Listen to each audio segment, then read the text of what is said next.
Hi guys, Jenny here and welcome back to my channel. Today we're making some red velvet cheesecake because sometimes cheesecake is good but making a red velvet version of that makes it so much extra. Plus, these are mini, perfect for when you need a quick fix of cheesecake. Just make these and give them to your family and friends or just eat them by yourself. It's all up to you. So if you want to know how to make this, just stick around and I'll show you how it's done. Now let's start baking. The first thing we're going to do is the chocolate cheesecake base. In this big bowl, I have some ground chocolate crackers. You can use any chocolate biscuit that you want. Just make sure that they're nice and fine. You can mash those in a plastic bag with a rolling pin or using a food processor. To that, add your butter and mix them up until it resembles wet sand.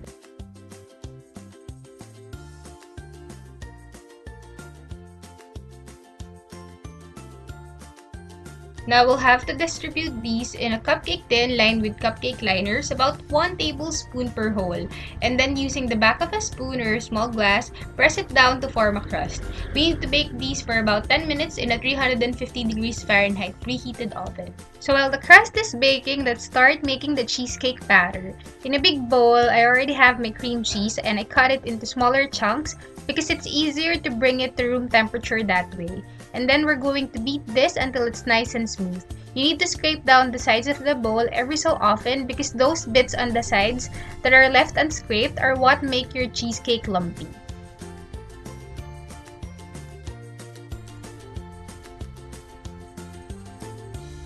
And then we're going to add the sugar and just continue beating until it's nice and smooth. That's not a lot of sugar, so when you eat this cheesecake, you will find that they're not overly sweet. Then we're going to add a little bit of vanilla extract and cocoa powder. For those of you who don't know, red velvet has a little bit of cocoa powder in it. Just beat that until it's nice and smooth and make sure that you scrape down the sides of the bowl as needed.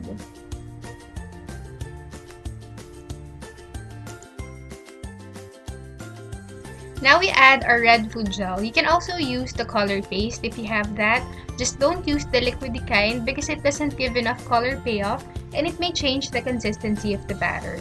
I used about 1.5 teaspoon of red food gel here, but you can add more until you achieve the color that you want. When your batter is one even red color, you can add your egg and beat that to combine. You don't want to overbeat the batter at this point because once the egg has been added, overbeating the batter can cause your cheesecake top to crack.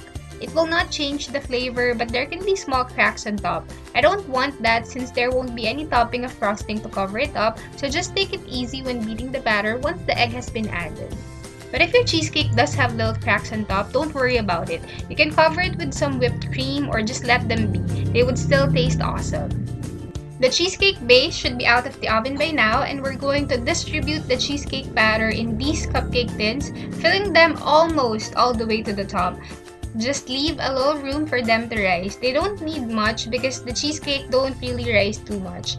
And then we're going to bake these cheesecake for about 20 minutes in a 350 degrees Fahrenheit preheated oven. When they come out of the oven, give them about 45 minutes to cool at room temperature and then refrigerate them for at least 4 hours before serving. And that's it guys! I hope you liked this video. If you do, please give it a thumbs up and subscribe to my channel if you haven't already. You can also follow me on Facebook and Instagram. Look me up by searching Treats by Jenny, but I also have the links in the description box below. Leave me a comment and let me know what you want to see next. Thanks for watching! I'll see you in my next video. Bye-bye!